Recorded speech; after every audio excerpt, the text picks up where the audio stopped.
Hello friends, this is Anupama Verma from the oven fresh bakes. Welcome to my channel. आज मैं आपको wheat bread बताने जा रही हूँ जो कि टोटली होल व्हीट से आटे से बनाऊंगी। इसमें बिल्कुल भी मैदे का ट्रेसेस नहीं आप पाएंगे। तो आज जैसे कि मार्केट में आपको पता है कि पोटैटो स्टार्च डालते हैं, इंग्रेडिएंट लिस्ट में आप देखेंगे ब्रेड के पीछे जाके तो उसके अंदर पोटैटो स्टार्च पड़ा होता है ब्रेड में। उसकी जगह पे हम फ्रेश पोटैटो का यूज करेंगे जिससे कि ब्रेड बहुत ही मॉइस्ट एंड फ्लफी बनेगी। इस सबसे पहले हम एक मीडियम साइज का आलू लेंगे, पोटैटो लेंगे और इसको अच्छी तरह से पील कर लेंगे। इसे पील करके मैंने छोटे छोटे पीसेस करके एक पैन में बॉईल कर लिया है। इस तरह से ये बॉईल करके इसे मैंने मैश कर लिया है। देखिए, आप इसे कुकर में सीटी लगा के भी बॉईल कर सकते हैं, लेकिन उसके पानी को आप फेंकिएगा नहीं, उसको आप पानी को ब्रेड के डो में नीडिंग के समय यूज कर सकते हैं। अब ये जो पानी हमने टोटल रेसिपी के लिए लिया था, वो उस पानी में से मैं 1/4 कप वाटर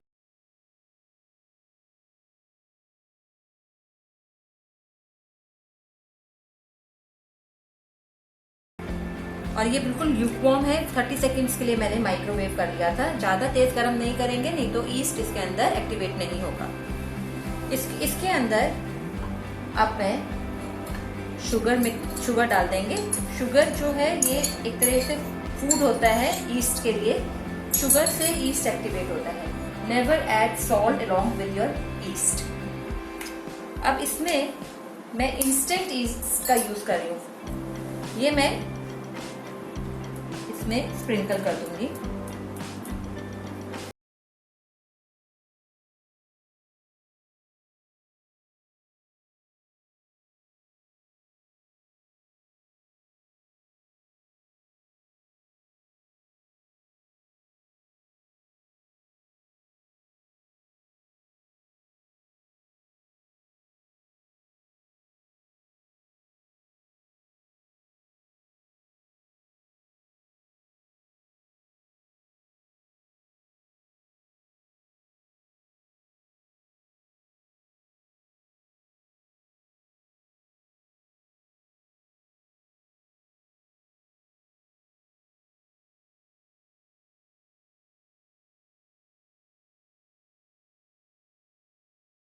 कि पानी को ज्यादा तेज गर्म नहीं करें, नहीं तो ईस्ट एक्टिवेट नहीं होगा।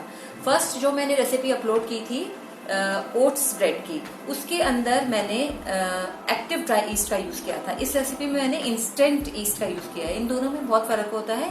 मैं इन दोनों ईस्ट के डिफरेंसेस जल्द ही अपलोड करूंगी जिससे कि आपको पता चले कि दोनों ईस्ट के इस तरह से फंक्शन करते हैं। इस डो में मैं सारे इंग्रेडिएंट्स को मिक्स कर लूंगी। Flax seeds, this is milk powder, और ये जो हमने बॉइल्ड पोटैटो लिया था इसको भी अच्छी तरह से इसमें ऐड कर।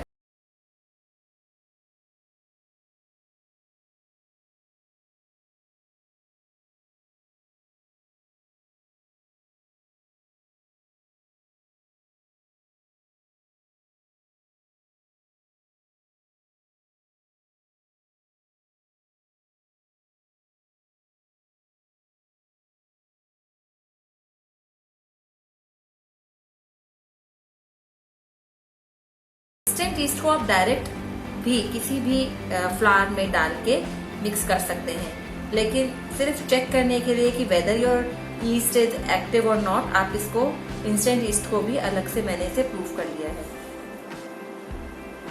इसमें से पानी लेके थोड़ा थोड़ा हाफ पानी लेके आप इसको डो को नीट कर लीजिए।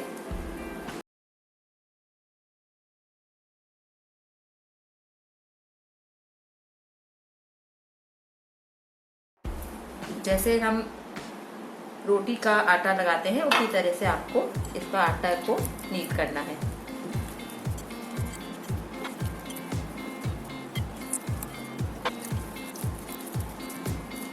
देखिए, ये बिल्कुल स्टिकी डो बन गया है, बिल्कुल ऐसा स्टिकी है। अभी हम इसको 20 मिनट्स के लिए एक वेट क्लॉथ से ढक के रख देंगे। फिर उसके बाद हम इसमें ऑयल और सॉल्ट डाल के नीडिंग करेंगे। अब ये देखिए 20 मिनट हो गए हैं और मैंने ये वेट क्लॉथ से इस डो को ढक के रख दिया था और ये रेस्ट हो गया है प्रॉपर। अब इसके अंदर सॉल्ट,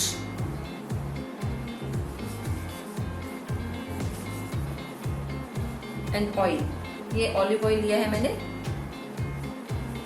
इसे अच्छी तरह से इसको हम 5 मिनट्स के लिए इसे नीट करेंगे। और ये मैंने जितना फ्लावर शुरू में लिया था उससे अलग मैंने 1/4 कप मैंने फ्लावर अलग से ले लिया है फॉर नीटिंग। ये डिपेंड करता है कि अगर आपका डो स्टिकी है तो ही यूज करिएगा, ज्यादा फ्लावर लेने से आटा टाइट हो जाएगा और उससे ब्रेड अच्छी नहीं बनेगी। अब अच्छी तरह से इसको हम 5 मिनट्स के लिए इसी बाउल में नीट करेंगे।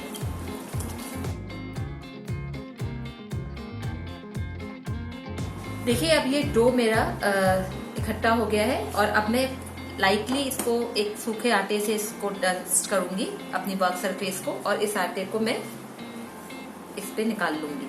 अब सेम वही मेथड जो मैंने ओट ब्रेड में यूज किया था, सेमिलोना एंड ओट ब्रेड में, उसमें आप इसको यूज करके बना सकते हैं। उसी तरह से हम इसे नीडिंग करेंगे, सेम वही प्रोसीजर रहेगा। इसको हम और बहुत ही माइल्ड हाथ से, इसे बहुत ही हल्के हाथों से इसे हमें नीट करना है।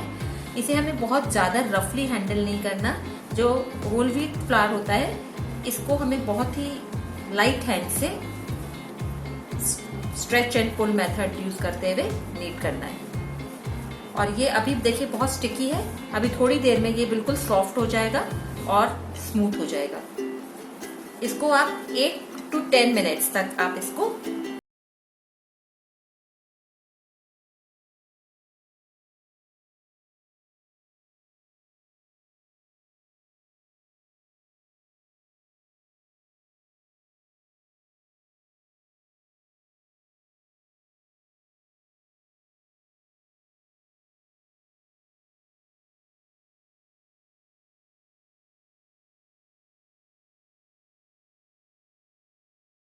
मिनट्स हो गए हैं। अब देखिए ये डो बिल्कुल स्टिक नहीं कर रहा मेरे हाथों से और ये बिल्कुल सॉफ्ट हो गया है। अब इसको मैं एक बोल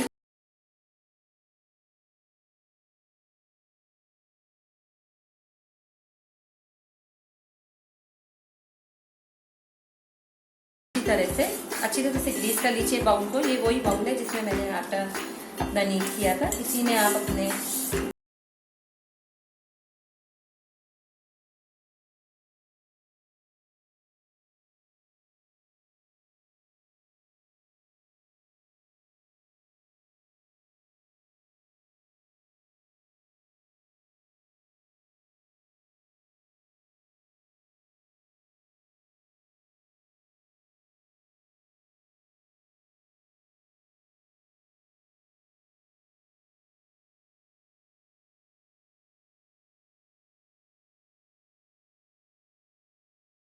अब 1 घंटा हो गया है और डो अच्छी तरह से कितना डबल से भी ज्यादा साइज में राइस हो गया है।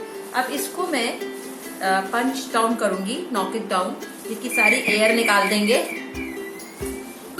इसकी सारी एयर निकाल दिए और इसका मैं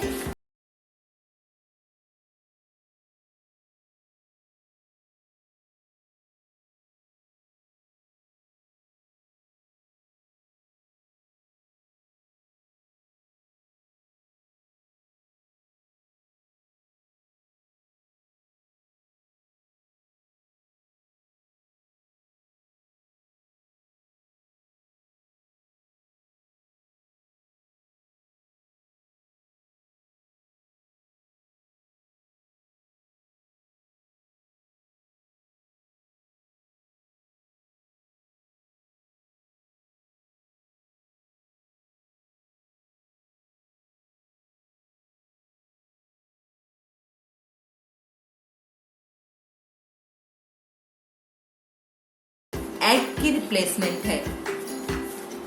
बहुत ही अच्छा नटी फ्लेवर आएगा ब्रेड में।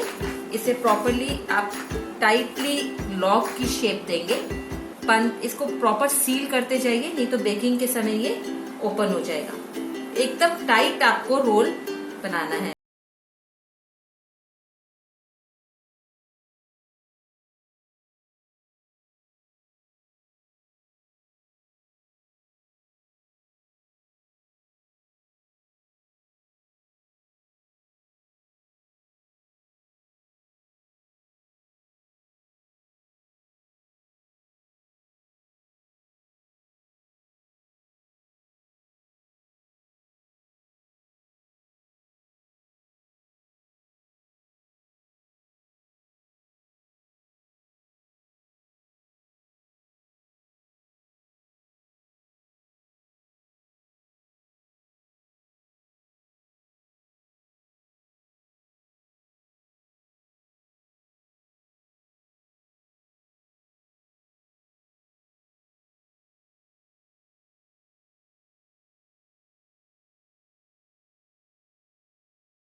इसे अच्छी तरह से ग्रीस करके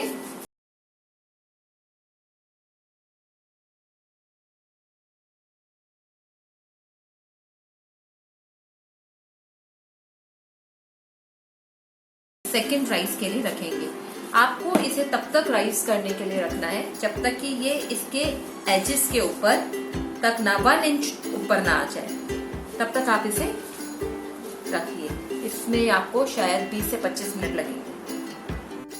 देखिए अब ये ब्रेड कितनी अच्छी तरह से राइस हो गई है और बेकिंग टिन से 1 इंच ऊपर आ गई है। अब इस पैन के अंदर मैं जब हमने इसको रखा था राइस करने के लिए, उस समय मैंने अपने अवन को 200 डिग्री सेल्सियस पे प्रीहीट कर लिया था। इस ब्रेड को मैं 200 डिग्री सेल्सियस पे पहले 15 मिनट्स के लिए बेक करूंगी, फिर afterwards I will reduce the temperature to 180 degree Celsius और फिर उसके बाद में 30 से 35 मिनट्स से फर्दर बेक करूंगी। बेक करने से पहले आप इसको मिल्क वॉश ब्रश की हेल्प से एक मिल्क का वॉश दे दीजिए।